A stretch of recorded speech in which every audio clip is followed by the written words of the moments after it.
Today we're going to look at directional spins. So to start with, we're going to look at teaching the actual spinning motion, turning round in a circle. So we're going to do this without a word, and it's probably easiest to start with the dog in front of us. So I'm going to get a treat in my right hand. I'm going to place it on the dog's nose. If you can get them into a stand, that will make it easier. So I'm going to do a big circle, lure around with the food, and yes, and then reward. If they're a little bit reluctant, you can use your marker word when you're halfway around. So yes, follow them round and reward.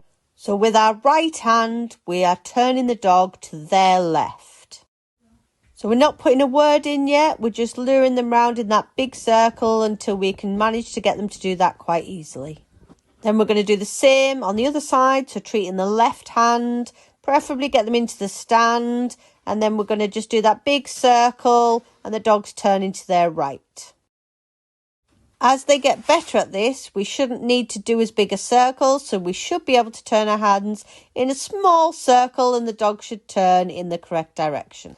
Once the dog is comfortable spinning with our hand signals, we're ready to put our verbal cues. I'm going to use left and right. That refers to the dog's left and the dog's right. I will use my right hand to turn her left and my left hand to turn her right. So all I'm going to do is going to have my treats prepared. I'm going to say my cue, left, then I'm going to bring my hand in and do the big circle or the little circle that we've just been doing. I'm going to say my cue, left, then I'm going to bring my hand in and do the circle.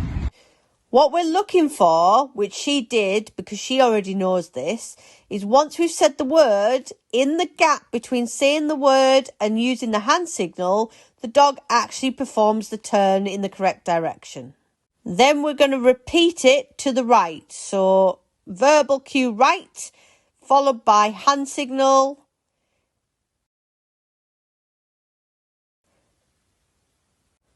So what we're looking to do is say the verbal cue followed by a very short pause before you put the hand signal in that the dog already knows.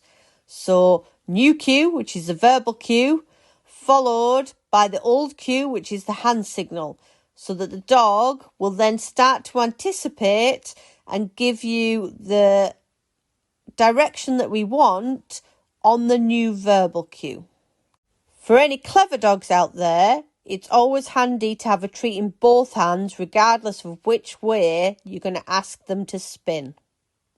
Once they understand that from in front of us, it can be useful to practice with the dog beside us. And we're just going to ask for our verbal left.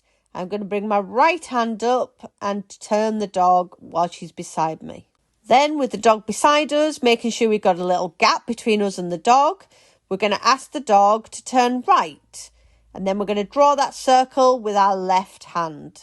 So left. Draw the circle with my right arm. Ready?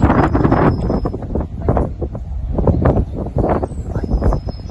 Draw the circle with my left hand. Again, remember it's verbal cue, tiny pause, followed by our physical cue, which is our hand drawing the circle for the dog.